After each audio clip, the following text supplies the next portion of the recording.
Welcome to update number 2 for the CB&Q in Wyoming. Today is August 3rd, 2018, and I'm Mark Pruitt.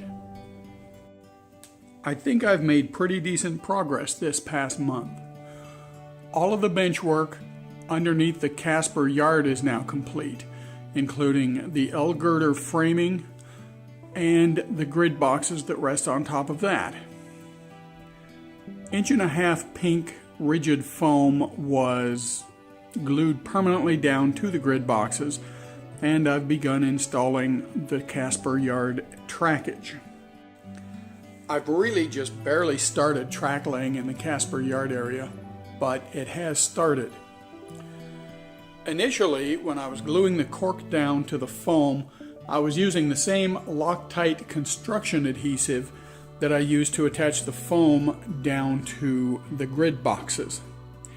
That stuff is thick and dries very hard, so after putting down the first few sections of cork underneath the train in the distance, I switched to DAP's Dynaflex 230 caulk.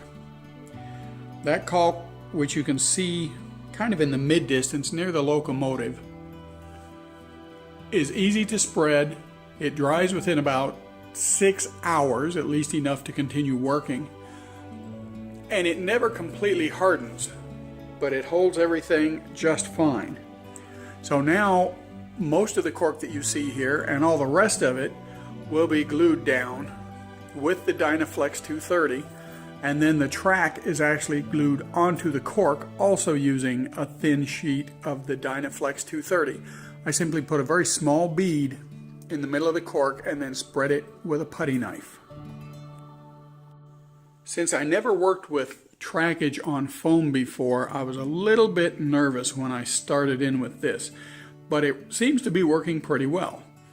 I've run my biggest locomotive, which is the Z6 Challenger that you see here, back and forth on the track that's been laid, a little of it though there is, and it seems to track perfectly fine through the curves and of course on the straightaway. So I'm pretty confident now that my approach to building the layout is going to work out just fine.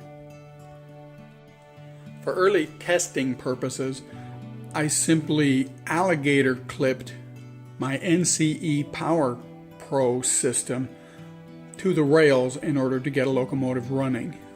It works, but that's very temporary. This month, one of my first goals is going to be to get bus wires run underneath the foam and feeders dropped from the track as it's installed, so that I'll have power throughout all the trackage as I get it in place.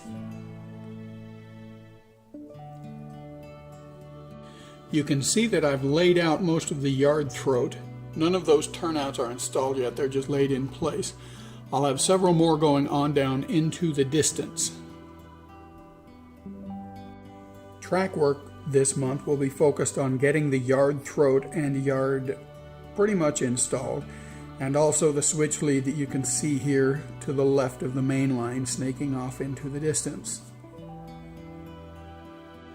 And that's about it for this update.